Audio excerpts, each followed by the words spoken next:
حبيبي في الله، أيتها الفاضلة الكريمة، خلي بالك، نعيم الجنة الحقيقي ليس في خمرها ولا في حورها ولا في فضتها ولا في ذهبها ولا في لبنها ولا في خمرها ولا في عسلها ولا في قصورها، ولكن نعيم الجنة الحقيقي في رؤية وجه ربها.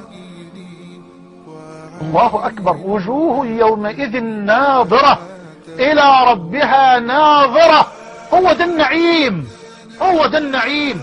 إن رأيت وجه رب العالمين شغلت بالنظر إلى وجهه عن كل نعيم في الدنيا، عن الحور والقصور والخمر والحرير. مفيش نعيم أعلى من كده. ورضوان من الله أكبر، أي أكبر من كل صور النعيم في الجنة. أحزان قلبي لا تزول حتى أبشر بالقبول، وأرى كتابي باليمين وتقر عيني بالرسول. وبعدين تسعد بالنظر إلى وجه الله جل جلاله. ما فيش نعيم بقى بعد كده.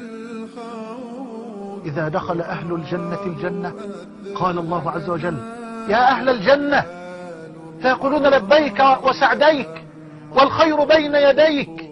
فيقول الرحمن جل وجلاله: هل رضيتم؟ انتم راضيين؟ هل رضيتم؟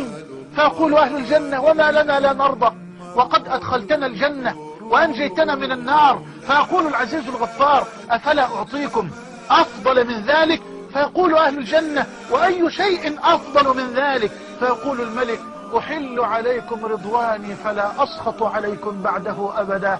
قال: فيكشف الحجاب وحجابه النور، وحجابه النور.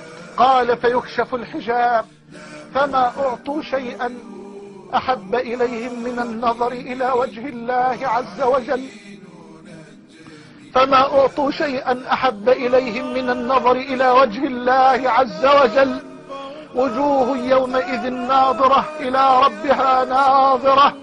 قال الحبيب: اقرأوا قوله تعالى: للذين أحسنوا الحسنى وزيادة. والحسنى هي الجنة، والزيادة هي التمتع بالنظر إلى وجه الله في الجنة.